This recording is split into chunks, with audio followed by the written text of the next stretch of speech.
తెలంగాణ రాష్ట్ర ఫోటోగ్రఫీ రంగ మిత్రులందరికీ, పెద్దలందరికీ, నాయకులందరికీ, మహిళా నాయకురాలకు, వ్యవస్థాపక నాయకులకు అందరికీ పేరు పేరున హృదయపూర్వక నమస్సులు. గత 4వ తారీఖున మాజీ ప్రధాన కార్యదర్శి గారు శ్రీ రాపర్తి శ్రీనివాస్ గౌడ్ గారు ఒక వీడియో బైట్ ద్వారా కుటుంబ భరోసాకు సంబంధించి రాష్ట్ర అసోసియేషన్ కుటుంబ భరోసా నిర్వహిస్తున్న విధానం గురించి పలు ప్రశ్నలు లేవనెత్తడం జరిగింది. అయితే తాను గతంలో నా కార్యవర్గంలో ప్రధాన కార్యదర్శిగా పనిచేశారు, 3 సంవత్సరాల పైగా పనిచేశారు. అంతకుముందు కూడా 3 సంవత్సరాలు వెంకటరెడ్డి గారి కార్యవర్గంలో పనిచేశారు. కాబట్టి కుటుంబ భరోసా పథకం ఎలా నిర్వహించబడుతుందో ఆయనకు పూర్తిగా తెలుసు. సరే, అయినప్పటికీ కూడా నేను అడిగేది ఏంటంటే, అది అడిగే విధానం అనేది సరైన పద్ధతి కాదనేది మాత్రం రాష్ట్ర అధ్యక్షుడిగా నేను స్పష్టంగా చెప్పదలిచాను. అడగాలనుకుంటే వ్యక్తిగతంగా నన్ను కలిశారు మీరు ఎక్స్పో సందర్భంగా 3 రోజుల పాటు రాష్ట్ర కార్యవర్గం అంతా కూడా ఫోటో ఎక్స్పోలో ఉండేది. సో ఆ సాయంత్రం పూట మేము లాన్లో కూడా కూర్చొని ఉండేవాళ్ళం. ఏ రోజు కూడా మమ్మల్ని కుటుంబ భరోసా గురించి లెక్కలు కొంచెం తయారు చేయండి సార్, నాకు కొంచెం డౌట్ ఉంది, మరి రెడీ చేసి పెడితే మేము కూడా ఒకసారి పరిశీలిస్తామని చెప్పే అవకాశం ఉన్నా కూడా 3 రోజుల పాటు నాతో పాటు వేదిక షేర్ చేసుకున్నా కూడా ఏ రోజు చెప్పలేదు. ఓకే, ఆ తర్వాత రాష్ట్ర ప్రధాన కార్యదర్శిగా ఉన్న మీరు ఒక టెక్స్ట్ మెసేజ్ అయినా నాకు వ్యక్తిగతంగా పెట్టచ్చు, ఒక ఫోన్ కాల్ చేసైనా అడగచ్చు. ఇవేమీ అడగకుండా సంఘం నియమ నిబంధనలకు వ్యతిరేకంగా, అంటే సంఘం నియమ నిబంధనల మేరకు, సంఘం బైలా మేరకు ఏ సభ్యుడికైనా సందేహం ఉంటే లిఖితపూర్వకంగా ఒక లెటర్ ఇచ్చి తద్వారా తన సందేహాలను తీర్చుకునే అవకాశం ఒక పద్ధతి ఉంటుంది. దానికి సర్వసభ్య సమావేశం, సాధారణ సభ్యులైతే సర్వసభ్య సమావేశంలో లెక్క చెప్తారు, లేదా రాష్ట్ర కార్యవర్గంలో చర్చని చెప్తారు, లేదా జిల్లా అధ్యక్షులు అడిగినప్పుడు వాళ్ళైనా సరే జిల్లా పిఎస్టీలతో మీటింగ్ జరిగినప్పుడు ఆ వివరాలు తెలుసుకొని చెప్తారు. కానీ నియమ నిబంధనలను అతిక్రమించి మీరు సోషల్ మీడియా ద్వారా మీ లెక్కలు చెప్పండి అన్న దాంట్లో మీ చిత్తశుద్ధి కొంచెం ప్రశ్నార్థకంగా ఉంది. ఎందుకంటే నేను ప్రత్యక్షంగా కలిసినప్పుడు మీరు అడగకపోగా, లెటర్ పూర్వకంగా ఇవ్వకపోగా సోషల్ మీడియానే వేదికగా ఎంచుకోవడం సరైన పద్ధతి కాదు. అందులో మీరు ఒక 6 సంవత్సరాల ప్రధాన కార్యదర్శిగా పనిచేశారు కాబట్టి ఏ విధంగా కూడా సరైనది కాదు. ఇకపోతే ఆ తర్వాత నేను రాష్ట్ర పెద్దలతోటి, గౌరవ సలహాదారులతోటి, ముఖ్య సలహాదారులతోటి ఈ ఇష్యూ మీద ఎలా ముందుకెళ్దామన్నప్పుడు ఈరోజు ఆయన అడిగారు, రేపు ఇంకొకళ్ళు అడుగుతారు. ఈవెన్ మా లీగల్ అడ్వైజర్ గారిని అడిగినా కూడా ఎప్పుడు ఎవరు పడితే వాళ్ళు అడిగితే లెక్కలు చెప్పడం అనేది ఉండదు. దానికి ఒక సిస్టమ్ ఉంటుంది, మీ బయలాలో కూడా ఒక సిస్టమ్ ఉంటుంది. అంటే మేము ఏం చేసామంటే పెద్దలందరి సూచన మేరకు ఇప్పుడు సీజన్ నడుస్తుంది కాబట్టి రాష్ట్ర కార్యవర్గ సమావేశం, అది కూడా విస్తృత స్థాయి రాష్ట్ర కార్యవర్గ సమావేశం. నేను 2వసారి ఎన్నికైన తర్వాత రాష్ట్ర కార్యవర్గ సమావేశం అంటే కేవలం రాష్ట్ర నాయకులతోనే పెట్టడం జరిగింది. ఇప్పుడు విస్తృత స్థాయి కార్యవర్గ సమావేశం ఎందుకు చెప్పానంటే ప్రధానమైన అంశం కాబట్టి జిల్లా పిఎస్టీలందరితో పాటు రాష్ట్ర కార్యవర్గం కలిపి విస్తృత స్థాయి కార్యవర్గ సమావేశం ఏర్పాటు చేసి అట్టి కార్యవర్గ సమావేశంలో పూర్తి వివరాలను ఇవ్వడం జరుగుతుంది అని చెప్పేసి ఫస్ట్ సోషల్ మీడియాలో ఇవ్వడం జరిగింది. అది అధికారికంగా కాదు కదా అంటే మళ్ళీ సుమారు 10వ తారీఖున మళ్ళీ అధికారికంగా లెటర్ హెడ్ పైన, అసోసియేషన్ అధికారిక లెటర్ హెడ్ పైన ఇవ్వడం జరిగింది. అప్పటి వరకు సంయమనం పాటించాలని కూడా కోరడం జరిగింది. దీనిని కూడా అతిక్రమించి ముఖ్య సలహాదారులు కూడా సూచించడం జరిగింది, ఆగండి, కొంతకాలం ఆగితే మీకు లెక్కలు వస్తాయని చెప్పేసి. అయినా సరే ఆగకుండా రాష్ట్ర కార్యవర్గం ఏదైతే, రాష్ట్ర కమిటీ ఏదైతే సూచించిందో రాష్ట్ర కార్యవర్గం వరకు వెయిట్ చేయకుండా, సంయమనం పాటించకుండా మేము కేవలం శాంతియుత నిరసన చేస్తాము, మాకు లెక్కలు కూడా కాదు, వివరాలు కావాలని ఒక చోట, లెక్కలు కావాలని ఒక చోట, వివరాలే కావాలని ఒక చోట, ఇట్లా రకరకాలుగా టెక్స్టులు, క్వశ్చన్లు, ప్రశ్నలు వేస్తూ 13వ తారీఖున రాష్ట్ర కార్యాలయానికి వారు రావడం జరిగింది. ఈ లోపల రాష్ట్ర కుటుంబ భరోసా యొక్క లెక్కలు కావాలని చెప్పేసి కుటుంబ భరోసా ఇన్ఛార్జ్ అయినటువంటి శ్రీ బొలుగురి నాగరాజు గారికి ఒక లీగల్ నోటీస్ ఇవ్వడం జరిగింది. అట్టి లీగల్ నోటీసులో కొన్ని ప్రశ్నలు లాయర్ గారి ద్వారా అడిగారు. ఏంటంటే అసలు కుటుంబ భరోసా మొత్తం ఎంతమంది కడుతున్నారు, మీకు మొత్తం ఎంత మొత్తంలో జమ అయింది, మీరు ఎంత ఇస్తున్నారు, ఎంత మిగులు నిధి ఉంది, వీటి పట్ల వివరాలు తెలియచేయగలరని చెప్పి లీగల్ నోటీస్ ఇవ్వడం జరిగింది. మరి ఈ లీగల్ నోటీస్ ఇచ్చిన వ్యక్తి కూడా మీ ప్రధాన అనుచరులు లేదా మీ మిత్రులే కాబట్టి ఆయనను కూడా తీసుకొని రావడం ఆశ్చర్యం కలిగించింది. ఎందుకంటే ఆయనను కూడా ఎందుకు స్ట్రెస్ చేస్తానంటే, లీగల్ నోటీస్ ఇచ్చాక మళ్ళీ రాష్ట్ర కార్యాలయానికి రావడం అనేది ఎక్కడిది, వచ్చే అవకాశం లేదు. ఇట్టి పరిస్థితుల్లో బొలుగురి నాగరాజు గారు లాయర్ గారిని సంప్రదించడం జరిగింది. సంప్రదించినప్పుడు లీగల్ నోటీస్ ఇచ్చారు అంటే లీగల్గానే సమాధానం చెప్పాలి. మీరు ప్రత్యక్షంగా వెళ్ళకూడదు. వెళితే అనవసరమైన వాదోపవాదాలు జరుగుతాయి కాబట్టి మీరు వెళ్లాల్సిన అవసరం లేదు. లీగల్ నోటీస్ ఇవ్వకపోతే ఆ రోజు ప్రధాన కార్యాలయానికి, రాష్ట్ర కార్యాలయానికి వచ్చేవాళ్ళు. సో అట్టి పరిస్థితుల్లో రాష్ట్ర కమిటీ ఒక ప్రతినిధుల బృందం లాగా రాష్ట్ర కోశాధికారి, అంటే ఏ సంఘమైనా, ఏ ప్రభుత్వం అయినా, ఏదైనా సరే, ఏ యూనియన్ అయినా కూడా ఏంటంటే లెక్కలకు సంబంధించి మీరు లెక్కలు అడిగినప్పుడు ఆ లెక్కలు చెప్పాల్సిన బాధ్యత రాష్ట్ర కోశాధికారిది ఉంటుంది. అంటే అది మాధవరెడ్డి గారిది ఉంటుంది. కాబట్టి లెక్కలు, ఈ అంశమే మీరు లెక్కలు కావాలి, వివరాలు కావాలన్నారు కాబట్టి ప్రధానమైన వ్యక్తిగా మాధవరెడ్డి గారిని కూర్చోబెడుతూ తనకు తోడుగా ఇంకా రాష్ట్ర అడ్మినిస్ట్రేషన్ ఇన్ఛార్జ్ మరియు వ్యవస్థాపక నాయకులైనటువంటి క్రమశిక్షణా సంఘం చైర్మన్ అయినటువంటి జగదీష్ గారిని, ఆ తర్వాత మన రాష్ట్ర జాయింట్ సెక్రటరీ శ్రీ జంగారెడ్డి గారిని, అలాగే ఉపాధ్యక్షులు నరేందర్ రెడ్డి గారిని, అలాగే స్వామి గారిని, కార్యవర్గ సభ్యులు, రాష్ట్ర కార్యవర్గ సభ్యులు, అలాగే రాష్ట్ర పిఆర్ఓ పబ్లిక్ రిలేషన్స్ ఆఫీసర్ అయినటువంటి పిఆర్ఓ గారిని, పేరుపల్లి శేఖర్ గారిని, వీరందరినీ ఆ కార్యాలయంలో కూర్చొని వారు వివరాలు అడుగుతామంటున్నారు. అది కూడా శాంతియుతంగా అడుగుతామంటున్నారు. మన దగ్గర ఉన్నటువంటి వివరాలు ఇవ్వండి అని చెప్పేసి కొన్ని వివరాలు, అప్పటికి అందుబాటులో ఉన్నటువంటి వివరాలను ఇస్తూ, పూర్తి స్థాయి కార్యవర్గంలో అన్ని వివరాలు ఇస్తామని చెబుతూ చెప్పండి అని చెప్పి ఎట్టి పరిస్థితుల్లో ఎటువంటి ఆవేశాలకి లోను కాకూడదని సూచించి వారిని ఆఫీస్లో కూర్చోబెట్టడం జరిగింది. వారు శాంతియుత నిరసన అన్నారు. నిరసన అన్న తర్వాత ఆ శాంతియుత నిరసన మనం చూసాం, రాష్ట్ర వ్యాప్తంగా పలు వీడియో బైట్స్లో చూసాం. అసలు ఒక ప్రధాన కార్యదర్శి హోదాలో పనిచేసిన వ్యక్తి వాడాల్సిన భాష కాకుండా రాష్ట్ర అధ్యక్షులు అంటే రాష్ట్ర ఫోటోగ్రఫీ రంగంలో అసోసియేషన్ పరంగా ప్రథమ పౌరుడిగా భావించాలి. అటువంటి రాష్ట్ర అధ్యక్షుడిని ఏకవచనంతో వాడు వీడు అని చెప్పి మాట్లాడటం అనేది అది ఏ కోవకు చెందిన నాయకుల లక్షణమో, ఎలాంటి వ్యక్తులు అలాంటి భాష వాడతారో ఈ రాష్ట్ర ఫోటోగ్రఫీ సభ్యులందరూ కూడా దయచేసి గమనించాలి. ఇకపోతే ఇది మొదటిసారి ఏదో ఆవేశంలో నోరు జారారు అనడానికి లేదు. 10 సార్లు పదే వాడు వీడు, వాడు వీడా వాడా అని మాట్లాడడం కొంచెం బాధ కలిగించింది. ఎందుకంటే ఇలాంటి వ్యక్తులతోటి, ఇలాంటి సమాజంలో మనం ఉంటున్నామా అనే ఒక బాధ మాత్రం నాకు కలిగింది. మళ్ళీ నేను అంత పెద్ద నాయకుడిని, ఇంత పెద్ద నాయకుడిని చెప్తున్నారు.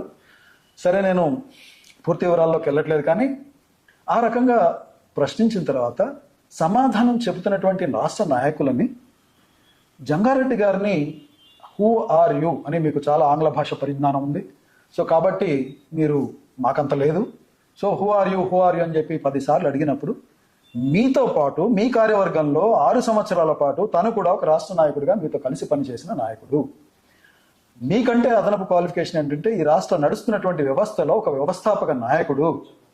అటువంటి వ్యవస్థాపక నాయకుడి గురించి మీకు తెలుసు, అతను వ్యవస్థాపక నాయకుడు అని తెలుసు, మీరు మీ కమిటీలో రాష్ట్ర నాయకుడిగా పనిచేశారని తెలుసు, ఇప్పుడు కూడా రాష్ట్ర జాయింట్ సెక్రటరీగా ఉన్నారని తెలుసు. అయినప్పటికీ కూడా హూ ఆర్ యూ అని అంటే నేను ఆఫీస్ బాయ్ అన్నాడు. ఆఫీస్ బాయ్ అంట అని హేళన చేస్తూ రాష్ట్ర కోశాధికారిని నీదేముంది రబ్బర్ స్టాంప్ అని ఒకళ్ళు, ఇంకొకళ్ళు పిఆర్ఓ గారిని పట్టుకొని ఆయనే రాష్ట్ర మాజీ ప్రధాన కార్యదర్శి ఆ హోదాని గౌరవించాలి. వాళ్ళ రాష్ట్ర ముఖ్యమంత్రిగా అనేక మంది ఉద్దండులు, హేమాహేమీలు, మాజీ మంత్రులు ఉన్నా కూడా ఎప్పుడూ మంత్రి పదవిని చేపట్టినటువంటి రేవంత్ రెడ్డి గారు ముఖ్యమంత్రిగా ఉన్నప్పుడు ఎంత పెద్ద సీనియర్ నాయకుడైనా ముఖ్యమంత్రిగా ఆ గౌరవం ఇస్తూ ఉంటారు. అది ఒక సంస్కారం, అది ఒక పద్ధతి, ఒక సిస్టమ్. సో ఇక్కడ వయసులో చిన్నవాడైనా, అంత పెద్ద చిన్నవాడు కూడా కాదు, మీకు దగ్గరగానే ఉంటారు ఆయన కూడా, నువ్వు ఇంత అంత అని చెప్పి మాట్లాడితే అది ఎటువంటి సంస్కారమో నాకైతే అర్థం కావట్లేదు. సో ఇలాంటి నాయకుల గురించి ఖచ్చితంగా సభ్య సమాజం ఆలోచించాలి. మిమ్మల్ని లెక్కలు అడగకూడదని ఈ రాష్ట్రంలో ఎవరిని కూడా అనలేదు, ఎప్పుడు అనలేదు.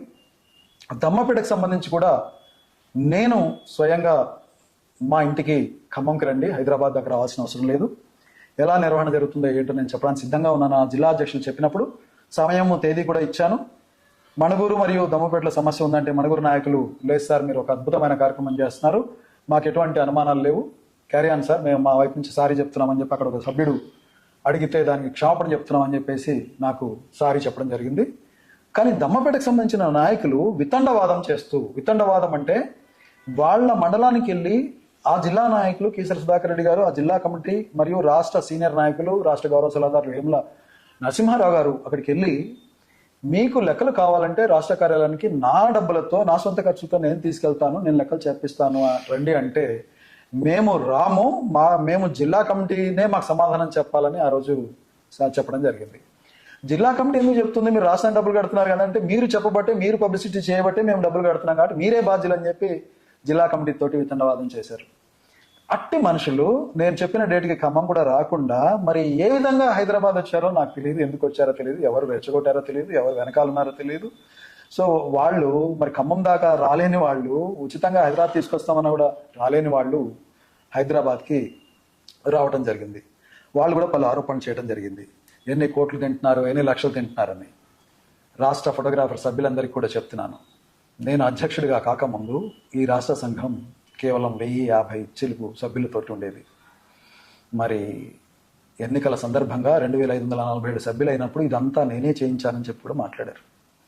అంతకుముందు నేను 3 సంవత్సరాలు అధ్యక్షుడిగా లేనప్పుడు కూడా వెంకటరెడ్డి గారు, గౌరవ వ్యవస్థాపక అధ్యక్షులు వెంకటరెడ్డి గారితో 3 సంవత్సరాలు పనిచేశారు. ఆ 3 సంవత్సరాల్లో ఎన్ని సభ్యత్వాలు పెరిగాయో చూసి, దాంట్లో వెంకటరెడ్డి గారి వాటా ఎంతో చూసి, శ్రీనివాస్ గౌడ్ గారి వాటా ఎంతో చూసి, తర్వాత 3 సంవత్సరాల్లో ఎన్ని సభ్యత్వాలు పెరిగాయి 2547లో మరి మొత్తం మీరే చేయించారు అనుకుంటే, మరి ముందు 3 సంవత్సరాలు ఏమైంది? 2547 ఎందుకు కాలేదు?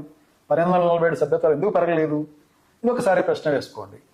మరి మీరు ఓడిపోయిన తర్వాత, నేను ఎన్నికల్లో గెలిచిన తర్వాత, ప్రస్తుతం ఏ విధమైన ఎన్నికలు లేకపోయినా కూడా ఈరోజు రాష్ట్ర వ్యాప్తంగా ఫోటోగ్రఫీ రంగం ప్రతి సభ్యుడు అక్కడక్కడ ఒక్కొక్క జిల్లాలో 4, 5 ఎక్కడెక్కడో ప్రతి చోట ఉంటారు, ప్రతి ఊర్లో ఉంటారు, సమాజం అన్న తర్వాత ఉంటారు. అలా ఒక్కొక్క జిల్లాలో ఒక్కొక్క చోట ఓడిపోయిన వాళ్ళు, లేకపోతే సభ్య సమాజంలో తలదించుకున్న వాళ్ళు, అలాంటి వాళ్ళని ఎవరైతే అసంతృప్తితో ఉన్నారో వాళ్ళందరినీ కూడా తీసుకొని ఈరోజు పెద్ద శాంతియుత నిరసన కార్యక్రమాన్ని చెప్పినా కూడా అనుచరులు మాత్రమే రావటం.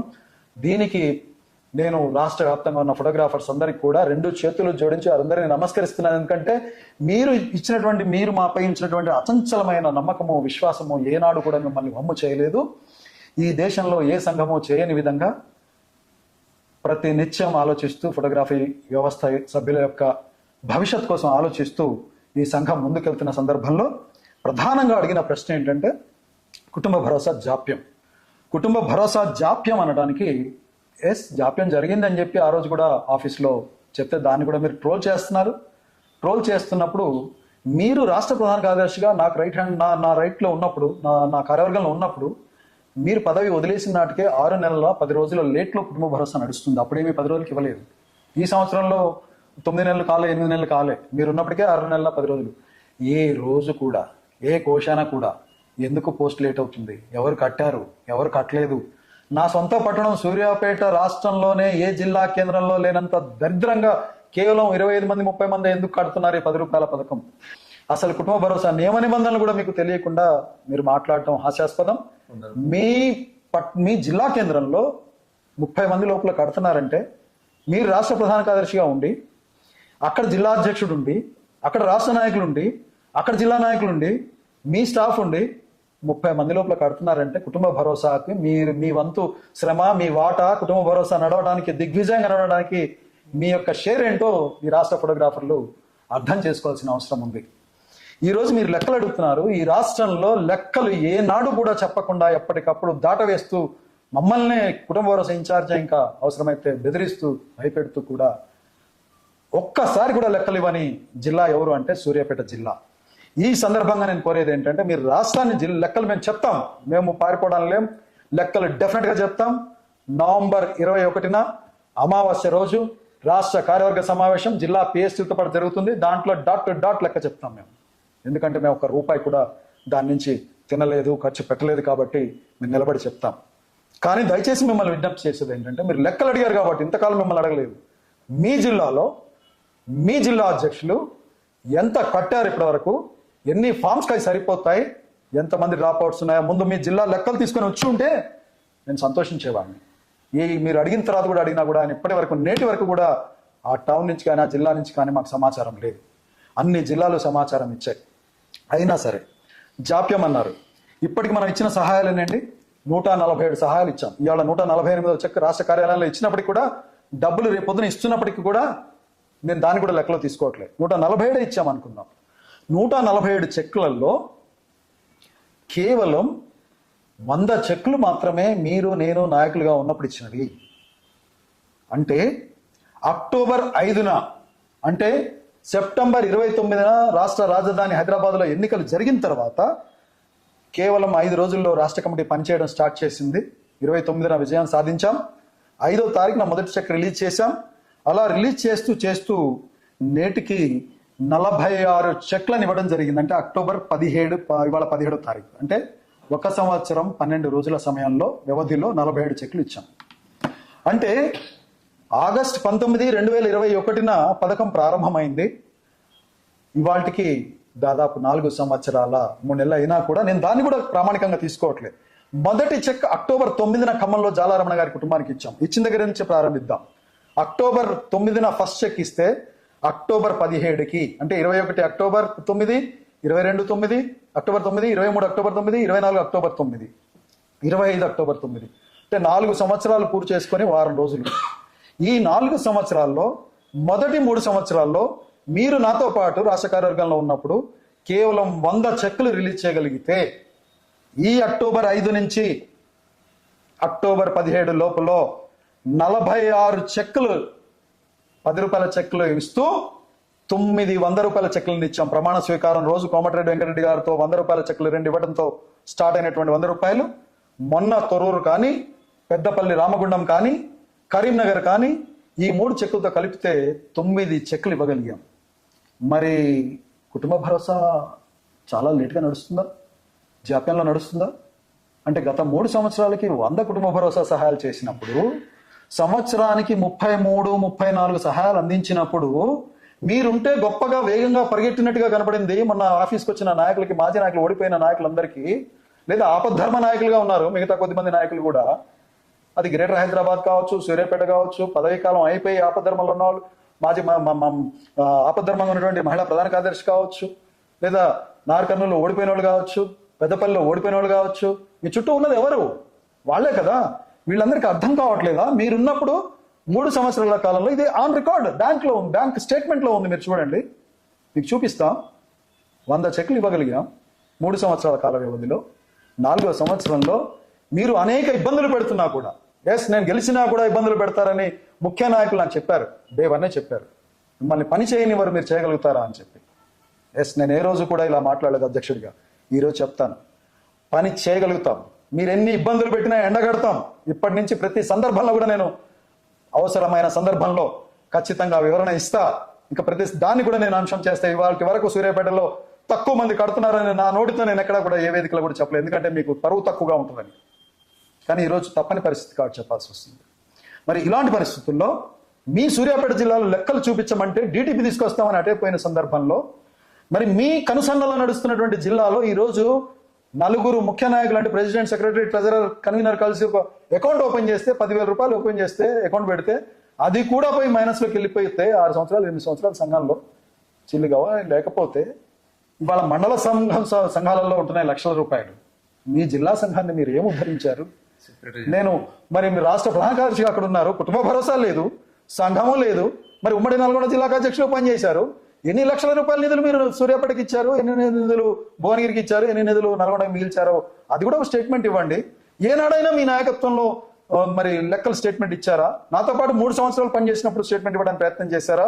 ఈ రోజుకి నేను చెప్పగలను, నా ప్రమాణ స్వీకార సందర్భంగా కూడా రాష్ట్ర కోశాధికారి ఆ రోజు శ్రీ శైలేంద్ర గారిని లెక్కలు ప్రజెంట్ చేయండి, మొత్తం మీరు పదవీ కాలం అయిపోయింది, మీరు మళ్ళీ పదవిలో లేరు కాబట్టి ఇప్పుడైనా లెక్కలు చెప్పండి అని చెప్పి గత 15 రోజుల ముందు నుంచి నేను ప్రిపేర్ చేసినా కూడా చెప్తాను సార్ అన్నారు. వేదిక మీద 2 నిమిషాలు ప్రసంగించి వెళ్ళిపోయారు. అంటే ఆయన చెప్తా అన్నారు కాబట్టి నేను ఊరుకున్నాను. మళ్ళీ విస్తృత స్థాయి కార్యవర్గ సమావేశంలో పూర్తి లెక్కలు ప్రజెంట్ చేయడానికి సిద్ధంగా ఉన్నాను. ఈ సందర్భంగా ఈ సంవత్సర కాలంలో 46 కుటుంబ భరోసాలు, 10 రూపాయల సహాయాలు, 900 రూపాయల సహాయాలు, మొత్తం వెరసి 1,50,51,713 రూపాయలని రాష్ట్ర ఫోటోగ్రాఫర్లలో చనిపోయిన కుటుంబాలకి, వారి కుటుంబ సభ్యులకి ఇవ్వగలిగాం 1 సంవత్సర కాలంలో. మరి మిగతా 3 సంవత్సరాల కాలంలో మనం లెక్కేసుకుంటే ఎంత ఇచ్చామో కూడా మీకు తెలుస్తుంది. అప్పుడు తక్కువ అమౌంట్ ఉంది కాబట్టి. అయినా సరే మీకు ఇంకా డాట్ టు డాట్ కావాలంటే బ్యాంక్ స్టేట్మెంట్ మీరు సూర్యాపేటలో పెట్టకపోవచ్చు, నల్గొండలో పెట్టకపోవచ్చు. ఇవాళ నల్గొండ నాయకుడు మాకు లీగల్ నోటీస్ ఇచ్చారు, నాగరాజు గారికి ఇచ్చారంటే రాష్ట్ర కమిటీకి ఇచ్చినట్టే. మరి అదే నల్గొండ శ్రీమన్నారాయణ గారిని పట్టుకొని మా ఇంటికి మీరు, శ్రీనివాస్ గౌడ్ గారు, శ్రీమన్నారాయణ గారు, సిరిమల్లె వెంకన్న గారు, నేను రాష్ట్ర నాయకుడిగా లేనప్పుడే, ముఖ్య సలహాదారుడిగా ఉన్నప్పుడే లెక్కల్లో అనేక అవినీతి ఉంది, అవకతవకలు ఉన్నాయని చెప్పి మా ఇంట్లో ఒక పూటంతా ఒక డే అంతా కూర్చున్న సందర్భం మర్చిపోయారా? మర్చిపోయిన వేముల నరసింహరావు గారు కూడా ఉన్నారు, మర్చిపోయారా? దానికి ఆ రోజు ఏదో సర్ది చెప్పి సిరిమల వెంకన్న గారిని పంపించలేదా? ఇప్పటికీ కూడా ఆ లెక్కలు ఉంటాయి. అలాగే కాకుండా సందర్భం వచ్చింది కాబట్టి రాష్ట్ర ఫోటోగ్రాఫర్లు చెప్పదలుచుకున్నాను. నల్లగొండ జిల్లాలో ఒక కుటుంబం దగ్గర చెక్ ఇవ్వడానికి వెళ్తే, సరే అది ఏ రకంగా తీసుకున్న దాన్ని ఎలా చూపించారంటే జిల్లా లెక్కల్లో 20,000 రూపాయలు వాళ్ళకి ఆ కుటుంబ సభ్యులు భోజనాలు కన్నా ఇచ్చారు. చెక్ ఇవ్వడానికి వెళ్తే భోజనాలు తిన్న నాయకుల్ని, ఇవాళ ప్రశ్నించే నాయకుల్ని, ఈ రాష్ట్రంలో 147 చెక్కులు ఇచ్చినా ఏ కుటుంబం దగ్గర, ఏ జిల్లాలో ఏ నాయకుడు భోజనం చేయలేదు కదా, మరి వాళ్ళ దగ్గర డబ్బులు అడగలేదు, ఏమీ చేయలేదు. మరి అలాంటి జిల్లా నాయకులు ఇలా రాష్ట్ర సంఘాన్ని ప్రశ్నించే అర్హత అనేది వాళ్ళకి ఉందా అని చెప్పి రాష్ట్ర ఫోటోగ్రాఫర్లు ఒకటి ఆలోచించాలి.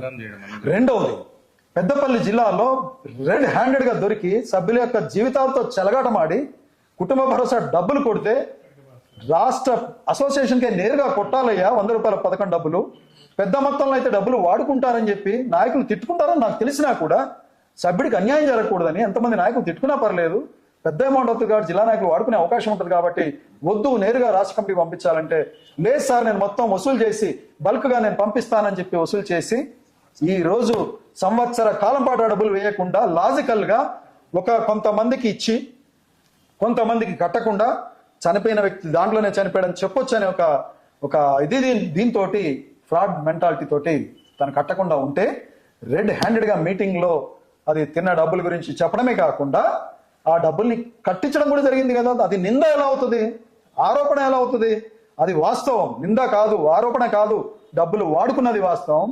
ఆఖరికి అదృష్టం బాగుండి మిగతా 6 నెలల కాలం కూడా ఆయన డబ్బులు కట్టిన తర్వాత ఎవరికి ఏ ఇబ్బంది కలగలేదు కాబట్టి సేఫ్ సైడ్ అయ్యారు. ప్లస్ సర్వీస్ ఇవ్వడానికి ఈ రాష్ట్రంలో కుటుంబ భరోసా సర్వీస్ ఇవ్వడానికి 100 రూపాయల చొప్పున డబ్బులు తీసుకున్న ఏకైక నాయకుడు కూడా పెద్దపల్లి మాజీ జిల్లా అధ్యక్షుడు. అదే కాకుండా నల్గొండ జిల్లాలో ఏరియర్స్ డబ్బులు కూడా మాకు అక్కడి నుంచి పూర్తి స్థాయిలో రాకుండా వాడుకున్న నాయకులు శ్రీమన్నారాయణ గారు. ఈ ఆరోపణ రాంగ్ అనిపిస్తే మీ జిల్లా నుంచి ఉన్న అప్లికేషన్ ఫామ్స్ అన్ని ఈనాటి వరకు మీరు 10 రూపాయలు చొప్పున 150 మంది సహాయాలు అయితే ఇంటూ 150 రూపాయలు చొప్పున మీరు నాకు అకౌంట్ చూపించండి, రాష్ట్ర అకౌంట్ కొట్టినట్టుగా ఎస్ మీరు శభాష్ అని అనిపిస్తారు. మరి అది కూడా నేను చెప్పగలుగుతాను.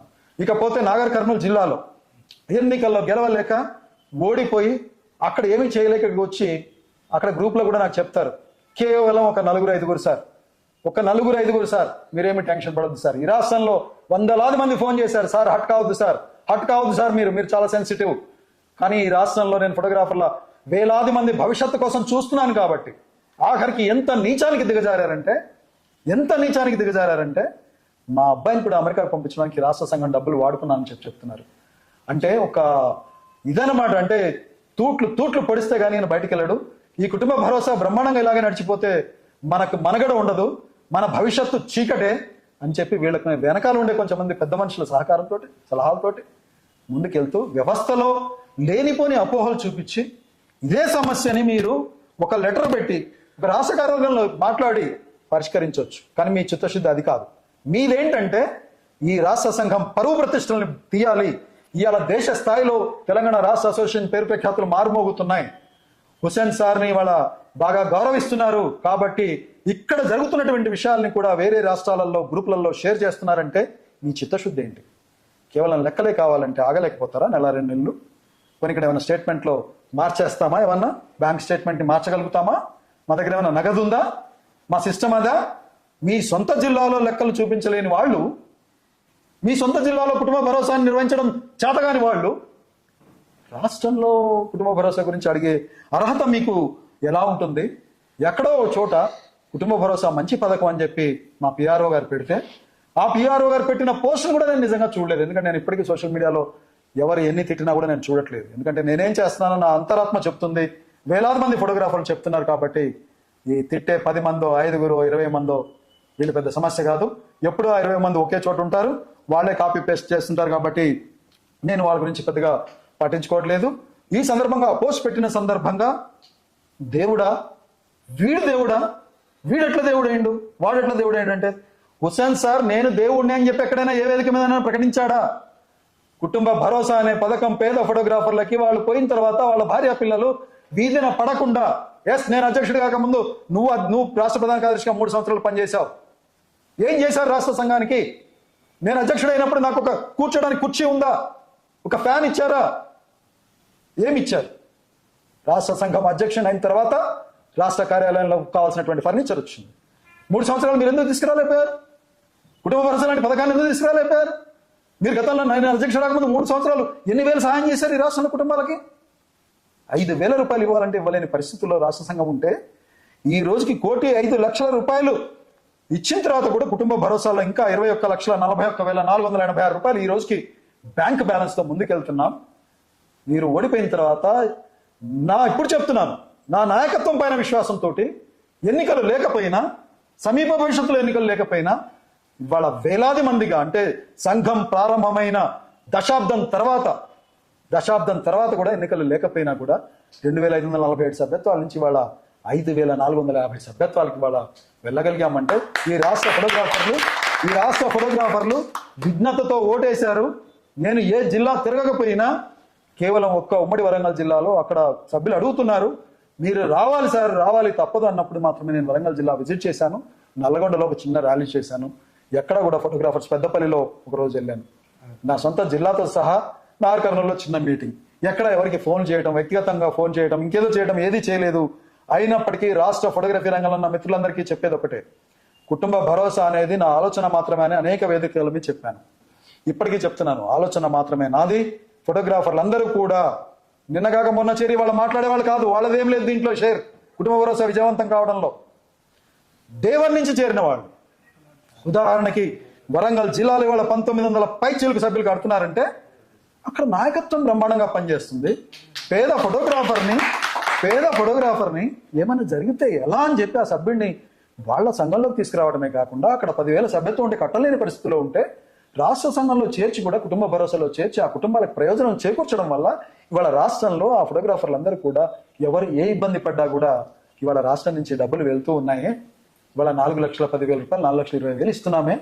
అది మీకు హుసేన్ సార్కి రాష్ట్ర సంఘాన్ని విమర్శించడం అంటే ఎందుకు విమర్శిస్తున్నారు?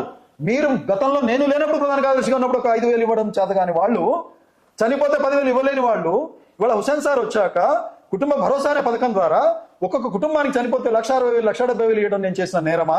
4,20,000 ఇప్పించడం నేను చేసిన నేరమా? లేకపోతే చనిపోయిన ఫోటోగ్రాఫర్ల పిల్లలకి ప్రతి సంవత్సరం 5,000 రూపాయలు ఇవ్వడం నేరమా? వరదలు వస్తే 10,000 రూపాయలు ఇచ్చి ఆదుకోవడం నేరమా?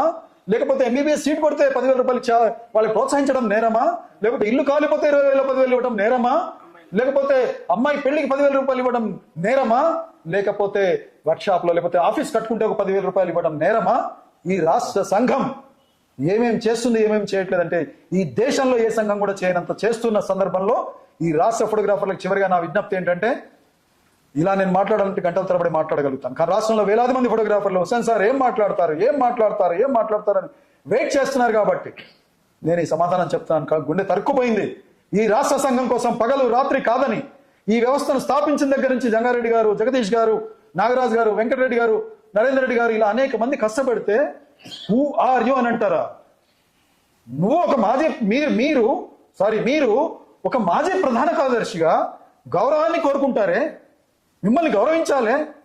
మరి ఇప్పుడు ఆయన మీతో పాటు 6 సంవత్సరాలు రాష్ట్ర నాయకులుగా ఉన్నారు, ఇప్పుడు జాయింట్ సెక్రటరీగా ఉన్నారు. ఆఫీస్ బాయ్ అని హేళన చేస్తారా? రబ్బర్ స్టాంప్ అని మాజీ జిల్లా అధ్యక్షుడు, రాష్ట్ర కోశాధికారిగా ఉన్నారు, రబ్బర్ స్టాంప్ అని అంటారా? ఏం చేశారని మీ వెంట ఉన్న నాయకులు ఒక్కొక్కసారి వాళ్ళ ఏరియాకి చేసిన పనులేంటో చెప్పమనండి. వాళ్ళ చరిత్ర ఒకసారి చూసుకుంటే ఒక్కసారి తెలుస్తుంది.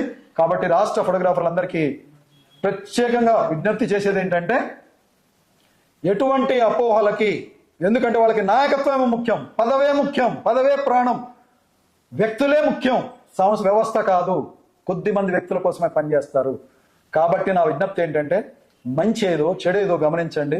మీరు కట్టే ప్రతి రూపాయి అక్కడ లెక్కతో పాటు ప్రతి రూపాయి అక్కడ ఉంది.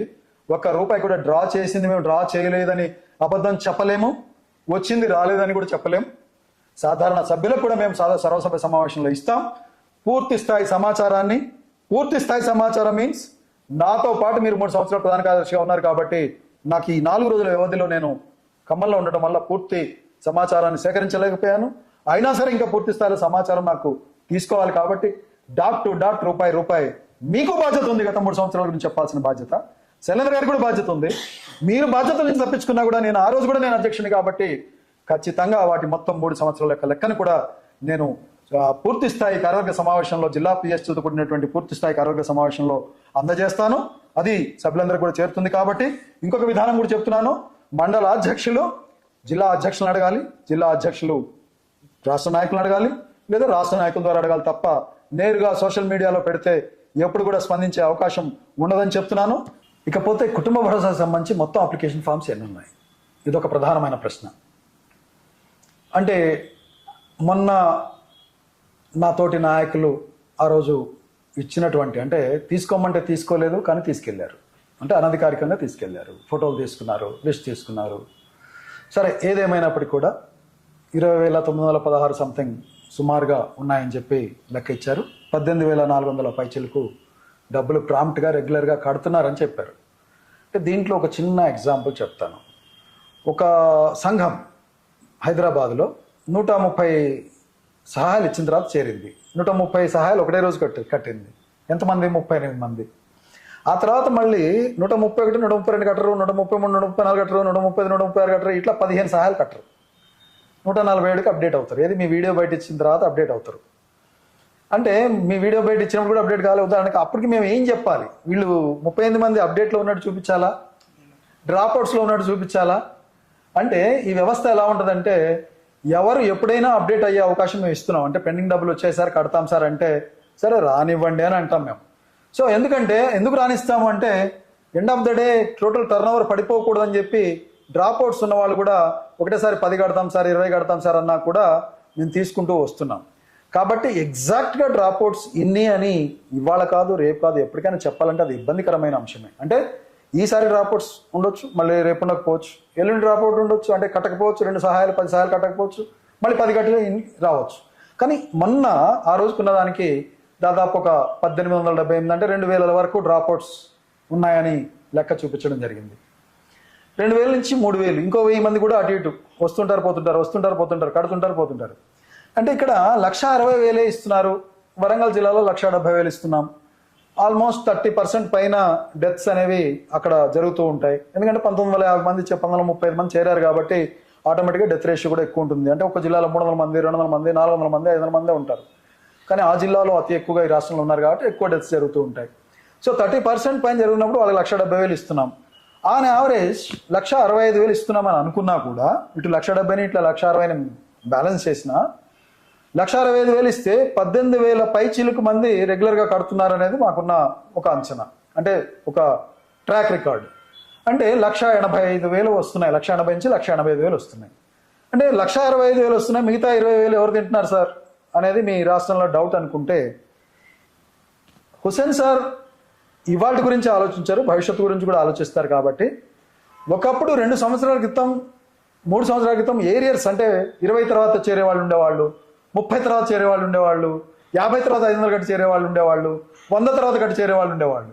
ఎప్పుడైతే 100 దాటిన తర్వాత ఆల్మోస్ట్ ఈ రాష్ట్రంలో చేరాల్సిన వాళ్ళందరూ చేరిపోయారు. కాబట్టి ఇంకా చేరికలు అనేవి తగ్గిపోయినాయి. గడిచిన 2 సంవత్సరాలుగా చేరికలు ఎప్పుడైతే తగ్గిపోయినాయో పాత డబ్బులు ఏరియర్స్ రావడం పూర్తిగా తగ్గిపోయింది. అది జిల్లాలో తెలుసు నాయకులకి, మండలాల్లో తెలుసు నాయకులకి. అంటే కొత్తగా ఏం చేరట్లేదని. కొత్తగా చేరనప్పుడు మనిషి అంటే ప్రతిపక్ష నాయకుడని అంటున్నారు, అలా అంటున్నారు ప్రతిపక్ష నాయకుడని. నేను అందరూ ఒకటే అనుకుంటున్నాను, ప్రతిపక్ష నాయకుడు అని అంటున్నారు. ఓకే, ప్రతిపక్ష నాయకుడు అంటున్నారు కాబట్టి ప్రతిపక్షం ఎలా మాట్లాడతారంటే, బ్రతికుంటేనే ఇస్తారా, చచ్చిపోతే ఇరా? చచ్చిపోతేనే ఇస్తారా, బ్రతుకుంటే ఇవ్వరా? చచ్చిపోతేనే ఇస్తారా, బ్రతుకుంటే ఇవ్వరా? అంటే ఈ దేశంలో, ఈ రాష్ట్రంలో మరి నేను రాకముందు చచ్చిపోతే ఇచ్చింది కూడా లేదు. మరి 5,000 10,000 తప్ప, రాష్ట్ర శాస్త్రసభ్యుడు సభ్యుడు చచ్చిపోతే తప్ప ఎప్పుడైనా ఒక 5,000 తప్ప మరి ఎప్పుడు ఇచ్చింది లేదు, ఏ సంఘం లేదు. కానీ ఇస్తున్నాం. ఇచ్చిన తర్వాత కూడా ఇంకా తృప్తి లేదు. ఎందుకంటే ఏదో ఒకటి అనాలి కాబట్టి అంటున్న సందర్భంలో మేమేం చేసామంటే, మనిషి బ్రతుకున్నప్పుడు కూడా గాయపడినా, అనారోగ్యం పాలైనా 10,000 రూపాయలు ఇద్దామని డిసైడ్ చేశాం. ఆ 10,000 రూపాయల చొప్పున గడిచిన సంవత్సర కాలంలోనే దాదాపు 78 మందికి ఇవ్వగలిగామంటే, అంటే కొంతమంది 5,000 ఉంటారు మండల స్థాయి హెల్ప్ తీసుకున్న వాళ్ళు, దాదాపు 70 మంది సుమారుగా 70 మందికి తీసుకున్నా ఇంకో 100 మందికి ఇవ్వాల్సి ఉంది, రేపు ఎల్లుండిలో కూడా ఇవ్వచ్చు. అంటే 70 మందికి సహాయం చేశామంటే 10,000 రూపాయలు చొప్పున ఈ డబ్బులు ఎక్కడి నుంచి వచ్చాయి? 7 లక్షలు అవుతాయి. మరి చేరికలు లేవు కదా, ఎక్కడి నుంచి వస్తున్నాయి? కొద్దిపాటి చేరికలే ఉన్నాయి. మరి ఆ కొద్దిపాటి చేరికలతో 7 లక్షలు చేయలేం కదా.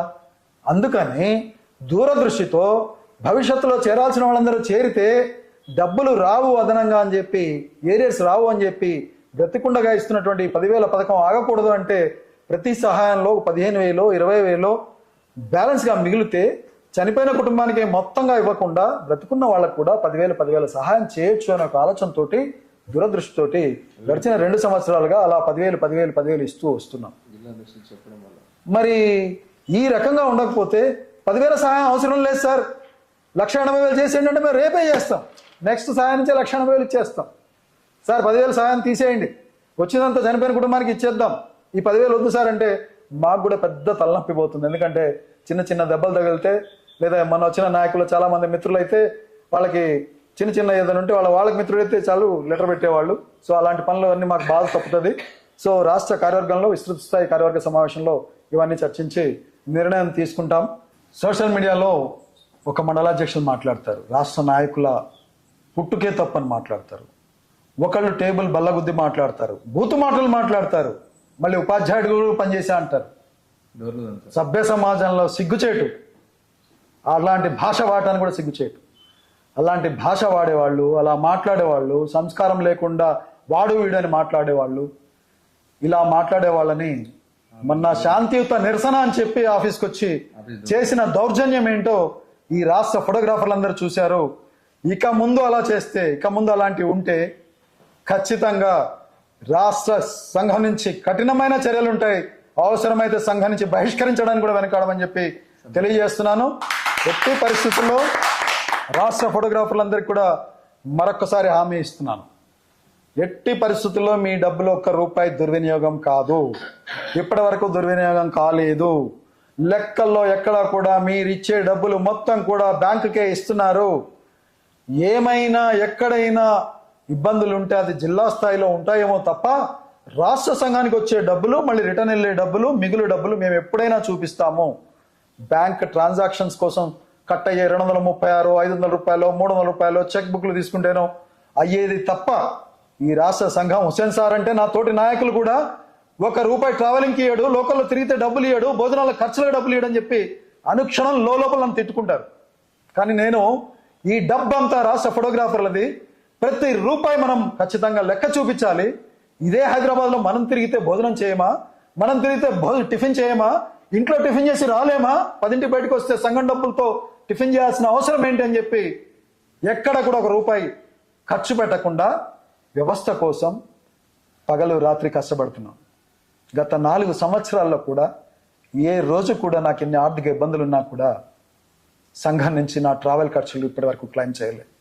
కానీ మొట్టమొదటిసారి నాకు అనిపించింది, ఇంత గొప్పగా పనిచేస్తున్నా కూడా మీరు ఎంత గొప్పగా పనిచేయండి సార్, మేము ఇలాగే అడుగుతాం సార్, మీరు ఏమైనా చేయండి సార్, మా వాళ్ళు ఇలాగే ఉంటారు సార్, మేము సైలెంట్గా ఉంటాం సార్ అని సాధారణ ఫోటోగ్రాఫర్లు, సాధారణ నాయకులు కూడా ఉంటే మాత్రం ఎవరి కోసం పనిచేయాలి, ఎందుకోసం పనిచేయాలి, జేబులో డబ్బులు ఎందుకు ఖర్చు పెట్టాలి? కాబట్టి ఈ రోజు నుంచే ఖచ్చితంగా నాకు అయ్యే మినిమం ట్రావెల్ ఛార్జెస్ అయినా క్లెయిమ్ చేయాలి. 4 సంవత్సరాల పాటు నా సొంత డబ్బులు పెట్టుకొని చేసినా కూడా విననందుకు అదొకటి చేయాలని అనుకుంటున్నా. రెండోది కూడా ఏంటి, అది కూడా బైలా ప్రకారం డీలక్స్ బస్ ఛార్జీలు మాత్రమే క్లెయిమ్ చేస్తా. మా కోశాధికారి కారులో వస్తా అన్నా, మా నాయకులు కారులో వస్తా అన్నా, బస్ ఛార్జీలు తప్ప ఎక్స్ట్రా డబ్బులు ఉంటే మీరే పెట్టుకోవాలని చెప్తా. నేను ఒక్కళ్ళుగా వస్తే రావద్దని చెప్తా. కార్లు సంఘం డబ్బులు వృధా కాకూడదని, సంఘం డబ్బులు ఖర్చు చేయకూడదని, లేదంటే ఖర్చు చేసి ఇష్టం వచ్చినట్టుగా చేయాల్సినంత ఇది ఎవరు అంటే లెక్కల్లో చూపించి మీరు చూపించినట్టుగా ₹20,000 ఈ రాష్ట్రంలో 147 కుటుంబాలు ఎవరు ఇవ్వకపోయినా మీకు 20,000 ఇస్తారు, మీరు తింటారు, బాగానే ఉంటారు. కానీ మేము రాష్ట్ర నాయకులుగా మా లక్షణం అలాంటివి కాదు. ఈవెన్ కుటుంబ భరోసా కూడా, కుటుంబ భరోసాకు సంబంధించి ఎన్నోసార్లు ఎన్నో వేదికల మీద మాట్లాడాం. ఆఖరికి మీరు మండల స్థాయికి సమాచారం తీసుకెళ్లట్లేదనే కదా రాష్ట్ర నాయకత్వం, మండల స్థాయి నాయకులు కూడా అవగాహన కల్పించాలి, డబ్బు ఎలా వస్తుందో ఎలా పోతుందో చూపించాలనే కాన్సెప్ట్లో ఎవరు అడగకపోయినా కరీంనగర్లో మొట్టమొదటిసారిగా ఉమ్మడి కరీంనగర్ జిల్లాకు సంబంధించినటువంటి మండల పిఎస్సీలందరినీ పిలిచి మాట్లాడి అక్కడికి వెళ్ళి ఒక్క మండలాధ్యక్షుడు కూడా నన్ను ఎక్కడ డౌట్ అడగలేదు. ఉమ్మడి కరీంనగర్ జిల్లాలో ఒక రోజంతా ఉదయం నుంచి సాయంత్రం వరకు ఇంకొకసారి మెదక్ వెళ్ళాం, ఉమ్మడి మెదక్ జిల్లాకి వెళ్ళాం, ఒక్క మండల పిఎస్సి కూడా సమానం లేదు. మిమ్మల్ని అడిగారంట, 100 మంది అడిగారంట, 100 మంది నాయకులు అడిగారంట, ఎవరు అడిగారో తెలియదు. సాక్ష్యాలు చూపించమని చూపించారు. ఎవరో అడుగుతూనే ఉంటారు. అడిగే వాళ్ళకందరికీ సమాధానం, రోజు సమాధానం చెప్పడం ఉండదు కదా. మరి మమ్మల్ని అడగట్లేదు ఏంటి? మేము జిల్లాలకు వెళ్తాం. మీ సొంత జిల్లా, ఉమ్మడి జిల్లా నల్గొండ పట్టణానికి వచ్చాను, వారం 10 రోజుల క్రితం వచ్చాను. మీరు మాట్లాడేదానికంటే ఆ రోజు మీ జిల్లా, ఉమ్మడి జిల్లా అధ్యక్షుడు కూడా ఉన్నారు. సార్ నాకు ఇన్ని సందేహాలు ఉన్నాయి, ఆయనకు సందేహాలు ఏం లేవు, ఆయనకు అర్థం కాదనుకుందాం, మీరు ఒక లెటర్ పంపించచ్చు కదా. రాష్ట్ర అధ్యక్షుడు వస్తున్నాడు, ప్రతి ప్రశ్న వేయండి, సమాధానం చెప్పే కథలమనండి అని చెప్పి మాట్లాడచ్చు కదా. నల్గొండకు వచ్చాను కదా, ఫోటోగ్రఫీ డే కూడా నల్గొండకు వచ్చాను కదా. సో కాబట్టి నేను అనేది ఏంటంటే, ప్రతి జిల్లాకు వెళ్తున్నాను, రాష్ట్ర అధ్యక్షుడిగా మీ ముందుకు వచ్చాను. తొర్రూరులో కూడా చెప్పాను, రాష్ట్ర అధ్యక్షుడిగా మీ ముందుకు వచ్చాను, సమాధానాలు కావాలని అడగండి అని చెప్పి. దయచేసి ఇలాంటి చిల్లర రాజకీయాలు చేసి మానసికంగా కుంగదీసి, హుస్సేన్ సార్ వెంట ఉన్న వాళ్ళని కూడా మానసికంగా కుంగదీసి ఇలాంటి ప్లాన్ చేస్తే, హుస్సేన్ సార్ వెంట ఉండే వాళ్ళందరూ నీతిమంతులు, నిజాయితీ పరులు, కష్టపడే వాళ్ళు, క్రమశిక్షణ వాళ్ళే హుస్సేన్ సార్ వెంటూ ఉంటారు. వాళ్ళు మీలాగా స్టేట్మెంట్స్ ఇవ్వలేకపోవచ్చు, గట్టిగా ఎదుర్కోకపోవచ్చు, కానీ మంచి మనసున్న వాళ్ళే హుస్సేన్ సార్తో పనిచేస్తున్నారు. ఎందుకంటే హుస్సేన్ సార్ అందరిలాగా ప్యాంపరింగ్ చేయరు, అవసరమైతే అనుక్షణం క్లాస్ తీసుకుంటూనే ఉంటారు. కానీ అంతిమ లక్ష్యం ఏంటో తెలుసు కాబట్టి, నేను బాధ పెట్టినా, మనసుని గాయపరిచినా కూడా హుస్సేన్ సార్ ఒక మంచి యజ్ఞం చేస్తున్నాడు. ఆయన వెనకాల మనం ఉండాలనే ఏకైక లక్ష్యంతో అనేక సార్లు వాళ్ళు మనసు గాయపరిచాను కూడా, అయినా కూడా నా వెంట నడుస్తున్నారు. వారందరికీ హృదయపూర్వక ధన్యవాదాలు తెలియజేస్తూ, రాష్ట్రంలో ఉన్న ఫోటోగ్రఫీ సభ్యులందరికీ కూడా మరొక్కసారి నమస్కరిస్తూ విజ్ఞప్తి చేస్తున్నాను. ఇలాంటి చిల్లర రాజకీయాల పట్ల మీరు స్పందించకుండా, స్పందించండి, చెడుని ఖండించండి, ఇది తప్పు అని చెప్పండి, నాయకులకు చెప్పండి. ఏదన్నా ఉంటే సిస్టమ్ ప్రకారం ఫాలో అవ్వమనండి, సిస్టమ్ ప్రకారం మేము చెప్తామని చెప్పి తెలియజేస్తూ, ఎటువంటి అపోహలకి లోను కావాల్సిన అవసరం లేదు. కుటుంబ భరోసా నిర్విఘ్నంగా ముందుకు సాగుతుంది. యాప్ తీసుకొస్తే జిల్లా నాయకుల ప్రమేయం తగ్గిపోద్ది, మండల నాయకుల ప్రమేయం తగ్గిపోద్ది, ఎట్లా అని చెప్పి అలా అప్డేట్ చేయరు. సో దయచేసి అతి త్వరలో మేము యాప్ ద్వారా వెళ్తాం కాబట్టి ఆ సమస్యలన్నిటి కూడా పరిష్కరిస్తాం. మరొకసారి మీ అందరికీ ఇంత సమయం తీసుకున్నందుకు, మొత్తం పూర్తిగా నిడివి ఎవరు చూసినా కూడా ఈ వీడియో బయటని పూర్తిగా చూడవలసిందిగా మీరు కూడా విజ్ఞప్తి చేస్తూ, మొదటిసారి చూసిన వాళ్ళు మిగతా వాళ్ళు కూడా చెప్పండి, పూర్తిగా చూడమనండి. ఖచ్చితంగా మీ అందరి యొక్క భవిష్యత్తు కోసం ఈ రాష్ట్ర కమిటీ, నేను అధ్యక్షుడిగా నా పదవీ కాలం నిర్వహించినంత కాలం మీ సంక్షేమం కోసం, మీ అభివృద్ధి కోసం నా శక్తి వంచన లేకుండా నా శాయశక్తుల పని చేస్తానని సుందరయ్య విజ్ఞాన కేంద్రంలో ప్రమాణం చేశాను. అదే దాని మీద నిలబడతాను. దానికి మీ అందరి సహకారాన్ని కోరుకుంటూ సెలవు తీసుకున్నాను. ధన్యవాదాలు. అలాగే మీ అందరికీ కూడా రాష్ట్ర వ్యాప్తంగా ఫోటోగ్రఫీ కుటుంబాలందరికీ, కలర్ ల్యాబ్స్, డీలర్స్, డిస్ట్రిబ్యూటర్స్, అలాగే photographers, videographers, editors, drone pilots, LED owners, LED staff, lab staff, రాష్ట్ర శాశ్వత సభ్యులు, రాష్ట్ర నాయకులు, జిల్లా నాయకులు, మండల నాయకులు, మాజీ నాయకులు మరియు వ్యవస్థాపక నాయకులు, మహిళా నాయకురాళ్ళు అందరికీ కూడా ముందస్తుగా దీపావళి శుభాకాంక్షలు తెలియజేస్తూ ధన్యవాదాలు.